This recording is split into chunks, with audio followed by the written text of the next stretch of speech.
Joey Marquez also shines portraying Sergeant Acosta, who, like Francis, also believes in doing what is right. Seeing him in one of the last scenes, grieving and so angry at the cruel leaders who run this country, had me absolutely weeping. I always knew that comedians should be taken seriously and that they make great dramatic actors.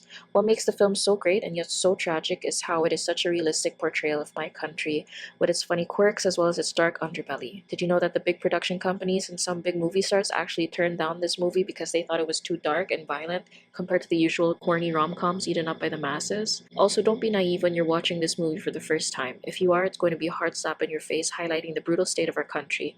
The ending is also not a happy one. Just like what happens in real life, it's bleak and nobody lives happily ever after. But take comfort in the fact that there are people like Francis and Sergeant Acosta who will do whatever it takes to save our country. It is reminiscent of how us Christians are called to bring God's light into this dark world. For me, this is the best Filipino film ever made, and in fact, one of the best in the world. As always, I'm so proud of this movie and the people behind it.